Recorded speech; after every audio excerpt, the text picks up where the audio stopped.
Jake Plummer. What's up, Jake? Thanks for joining the show, man.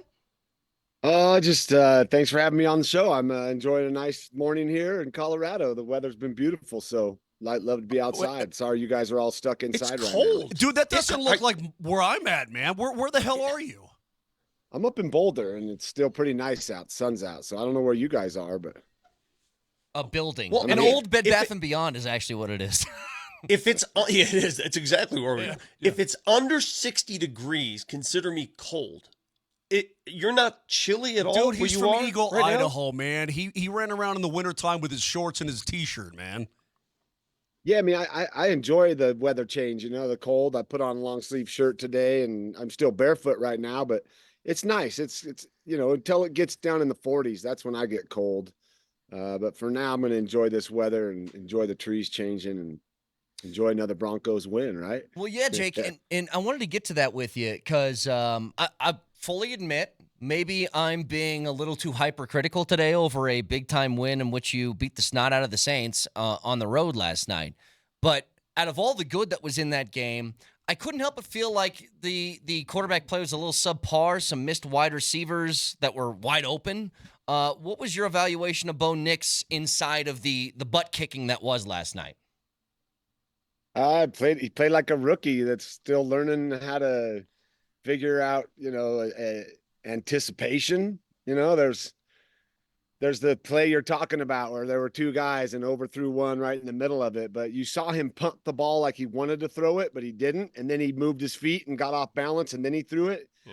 He's got to throw on that first pump. Just make the throw, kid. You're on. It's just his brain and his arm aren't in tune yet because he's still having these little bits of doubt of like, oh, maybe I'm not there because he can throw guys open. He's got talent in his arm. He's got the ability to make that throw right when he first sees it and thinks it, let it rip.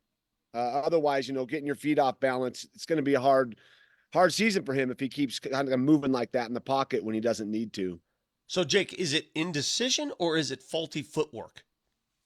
It's everything that goes on after a snap. I mean, we want to see this quarterback come in, and I think we all have visions of when we saw Peyton Manning back in the pocket. I mean, the guy couldn't move, so he was stuck there, and he processed. And the guy was one of the best ever to do it. I mean, maybe the best ever to process what's going on in a secondary and find those holes, anticipation and accuracy and all of that. Bo Nix is not that. He is a really athletic young man. Like I marvel at his. I mean, he's quick, he's strong, he can run, he's fast. He's not afraid to hit guys when it's a good time to do it. He gets down when he should. He's got some talent in his spatial awareness and everything going on. It's more that everything's moving fast. He doesn't want to make mistakes. He's probably being told, don't make mistakes. We got a great defense. Don't put us in bad position. Don't throw an interception. Don't make that extra throw. Don't push it down the field if you don't have to. And I think it's bullshit. I think it sucks. Oh. It's stunting. That's It's all right. stunting his ability to be the quarterback we want him to be, yet we can't allow him to be because he's being told not to be. And it's like, make that throw, young man. You do have a great defense behind you. You can get away with some mistakes because they're playing at a high level on the other side of the ball. But in that time, those mistakes will not be mistakes down the road. They'll be anticipated throws and big plays. Yeah, on one shoulder he's got Sean Payton yelling in his ear saying, "Don't." On the other shoulder, yes, do it. It's open. So he's battling those demons right now, isn't he? But Jake, when is the time to say? Definitely. When is the time to say? Go, when does Sean Payton allow him to do it, man? I mean, if there ever was a game, you've got a double-digit lead last night. Your defense is beating Rattler up big time. Why not unleash the kid a little bit, man? Say, you know what? Let's get him some confidence through the air and let's set him up with some great. The wide receivers were getting open. When do we get that? When does Peyton allow that? Because if it goes like this, I'm with you. I just think it's unfair to the kid, man. Let's see some goodness. I'm going to trust that Peyton knows what he's doing and that staff has a plan and they're bringing him along in the right way. And one way to bring along a rookie quarterback is to have a balanced offense. And if you got a great defense on the other side of the ball, that's even better. Yep. When they're running the ball, like the run game looked amazing. I love the stable running backs they got going on. They're physical, they're quick. Javonte Williams is like, he looks amazing, man. He looks quick and powerful. Estime is powerful. And then the McLaughlin kid is like quick as hell. And he's getting through these cracks. So keep hammering that. And then that allows, for the play action game, it allows for Bo to get out of the pocket and use the run pass option. There is some good there. I think we're going to be hypercritical of Bo because we want to see him become this quarterback that we all dream him becoming. But for now, let's just stop maybe the criticism so much and enjoy like the moments where he does make some good plays, like his legs and his extension of plays and making positive gains on the ground. That's awesome. You don't get that from a lot of quarterbacks around the league. His throw that was a drop that hit, I don't know if it was Franklin right in the chest. He threw it early Mims. when there was a blitzing Mims. A safety was blitzing. He was about to get hit. He threw it early, like we saw Herbert do last week against the Denver Bronco defense. And he threw it early in anticipation. And so let's look at that as like, oh, he made a positive step there. That's a play that that's a next level play that a rookie is making. And so as we see more of those come, it's going to be like we're stacking those on top of one another rather than overanalyze his errant throw. You're going to make errant throws sometimes. Sometimes you're going to see a guy and think he's there and throw it and like, oh, damn, it went to the void, right? I like seeing, obviously you'd love to see him throw some TDs, but there's a 0 and a slash and a 0. He didn't throw any interceptions. Yeah. He took care of the ball. He managed the game. If you want to say that in a derogatory way, managed the game. He did. He managed the game. He did make some really nice throws that guys didn't step up and go get the ball. So I think he had a win on the road in a dome that was loud. It's a positive takeaway for me. Yes, he can improve on his pocket play. That's going to come. I mean, these kids are coming out of systems where they're playing flag football for a lot of their time away from like physical contact football. So they're not taking 3 steps, 5 steps, 7-step drops. There's no rhythm involved in this. It's catch, bounce, wait, throw to the void. Now we're asking him to go 1, 2, 3 and throw to not the void, but actually to the hole while the guy's running through it. And that takes next level timing and it takes next level footwork. And his antsiness right now, I think, is just the fact that he's just not quite there trusting what he's seeing downfield. And that's just going to come with reps and that's going to come with time. And, but I see enough positives that like, this kid's got some talent, man. I like what I see. Well, you said something earlier, Jake, that, I mean, you were not a stranger to taking off and running if you had to. I think that his ability with his legs is like elite level for that position in the NFL. Like his ability to escape pressure and turn that not just into a few yards, like 20, 30-yard gains. There's only a few guys in the league, I think, that do that as well as Bo Nix right now. Yeah, he has. And he's got quickness. I watch his quickness in the pocket. His first quick twitch move, he's creating – extra plays on the ground, which is really nice. Now you got to bring in the fact, like, take care of yourself, be smart, don't take extra hits. He wants to get those extra yards, which is great.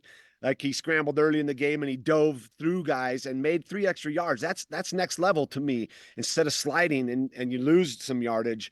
But as he goes and that game evolves, people are going to play to that strength, and try to maybe shadow him or like try to keep him in the pocket. But when he still gets out and makes those plays off the cuff, the improv plays, now is like, okay, what are his guys downfield doing for him?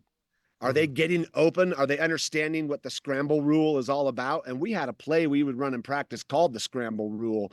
It would be me whenever I felt like I could take off and scramble, and then the guys would have to adjust. If you're coming back to me, take off and go deep. If you're going deep, come back to me. If you got to run all the way back and kiss me on the lips, come all the way back to me. Do not stop coming back. Give me a target as I'm scrambling outside and getting outside of the pocket. Give me a target. Don't run away from me when I'm going this way, because a QB sees that and wants to make that throw, and that's danger. You don't do that in the league. So I think as the guys adjust to his scrambling ability and that he can break left or right, then we might see some big plays coming as he's got the arm strength and the arm talent to get it down the field. I love your optimism. How much do you wish that you had a Jake Plummer talking about you and your rookie year the way you're talking about Bo Nix? I'm sure there was somebody talking about me my rookie year. No, I mean, I wasn't listening. I wasn't listening to any of that, man. I was so busy balling, and same. That's what Bo's doing. He's not hearing what I'm saying and going, "Wow, Jake knows what he's talking about." He's got coaches around him that are Yeah. fully ingrained in it.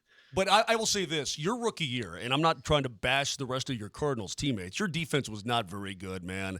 You came into a situation in Arizona where the team wasn't very good. This defense is way better than I thought it was going to be. I don't think he's got 5 touchdown passes through now 7 games of his rookie. He's on pace for like 12, bro. I mean, we got. I mean, I don't know. What are they on pace for their win-loss record? That's what I care about. Okay, and that's what we really should all care about. Like, that's a win, and that's a win when we're not looking at this team as being one of the top winning teams in the league. Every win they stack up is a huge gain for this organization as they're trying to get back to the playoffs after a 9 to 10 year absence. Like, that doesn't happen for the Denver Broncos. That's what's happened on other teams that I might have played for. That's commonplace. This is the Denver Broncos. So a win is a win, especially on the road. And whether the New Orleans Saints are beat up and all their players are missing and all this blah, blah, blah, who cares? This is the NFL, and a win is a win, whether you throw touchdowns or not. Now, the fantasy leaguers are going to be mad. They're going to say, Bo sucks. You know what? You know what I'd tell the fantasy leaguers, like, too bad. I want to get a W. Yeah. That's what we're in this for. And then in those games, when you get a win and you still can learn from the win, that's a positive. Yeah. My biggest takeaway, Jake, and you're so right about stats and how driven we are by stats. But my biggest takeaway is this season, this team, they play hard for this coach. Say what you want about Sean Payton. He's got his issues that some people don't like, but this team plays hard for him. You see that, don't you? And what do you think generates that hard play? I mean, is it just their paychecks, or is there something that he's saying to them where they're engaging? Well, you say playing hard for him, and Coach Payton is the head coach. Yes, he's put this squad together. He's built the staff around him. I can only think back to my experience, and like in practice, sometimes Rod Smith would stop and say, "Hey, everybody, turn around and look at the parking lot." And we're like, "What's up?" He's like, "Every one of those cars, Mr. Bolin owns them." And we're like, "No, that's my car." And he's like, "No, the money you paid to buy that car came from Mr. Bolin." So ownership was really key to how, I didn't care. I was going to go play hard no matter what. That was my mojo. My MO was to go out and work hard always. And then the more guys that come onto that, then it becomes infectious. It becomes the norm. It becomes the standard, where whether we're in a live game, it's playing hard, or whether we're in a walkthrough, we're going at it. I watched the running back. I think it was the running back for the Saints. Was it Kamara? Yeah. He didn't look happy. He looked like really mad a few times, snapped his unbuckled his helmet before half, threw the ball down. Like, that dude wasn't playing hard. Now, as a player, a head coach can do all this, that, and the other, but as a player and as a team, I think that comes from the team, not so much the head coach, but that comes from the team demanding it from each other and owning up to it when there's someone who's dogging it, calling them out. But in order to do that, you got to be a tone setter yourself. Like this Barton kid, 55, like, man, he's everywhere. Total he's making stud. Plays. Total stud. Love that. Vele, the young rookie receiver, where is this guy coming from? Like, he's hungry. He caught that one ball and he didn't go out of bounds. He broke 3 tackles and got 5 extra yards. Like, lovely. I love seeing that as a quarterback. If you're in the league for a while and you see that, you can't help but get that fire going again. When you've been in it for 7-8 years, you see those young guys come in with that passion, and now it becomes just a team thing, whether they're playing hard for Sean Payton or not. I believe they're playing hard for each other, for the guy next to him, because that's really all that matters. You make me happy when you come on the program. You really do. And these guys, look, they got dour looks on their faces. Me? What do you mean? That being said, no, we needed to do. You know what? We needed to do Jake in the first segment of the show. Yeah, that would probably have eased so. a lot of pain. Hang on, this is my last thing. I loved watching you throw the football. Sprint right 80 is probably my favorite play call of all time. That being said, man, is it unfair for me to want to see the kid throw the ball downfield in traffic and make plays? Is it unfair? Listen, I get what you're saying about Dubs. I get all of that. They're 4-3. They're in the number 7 spot they're in a wild card spot right now. But I need more, Jake. That's me. That's me personally. I need more, and I ain't seeing it.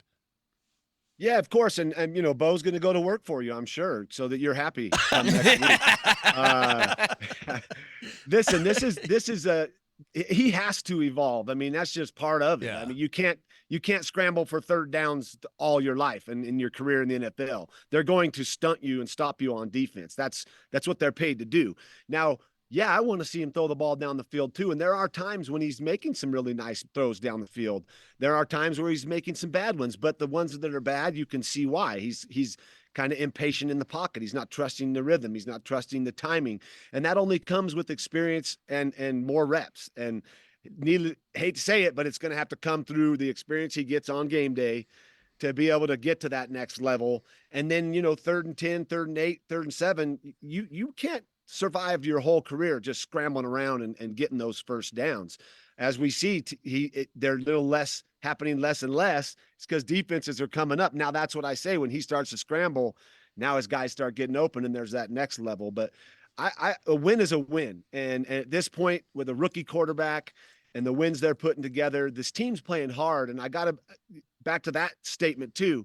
They're playing hard because they like Bo Nix. They love their quarterback.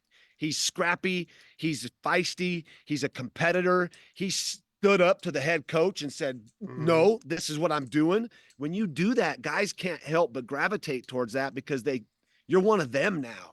You're not this prima donna on a pedestal, having your own office or having your own staff working for you. You're one of the guys. And I feel like Bo is one of the guys. He has to be as a rookie. You have to do that. Mm-hmm. So remain that, Bo. Remain one of the guys. Be deep in the dirt with those dudes because they're the ones when it all happens and matters most.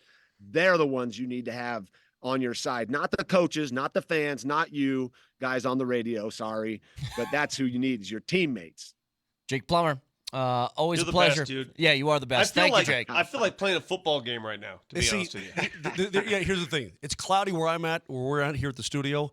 Where you are, man, it's all sunny. It's true, literally and metaphorically. Mother Nature is reflecting our attitudes today, and you got the sun, man.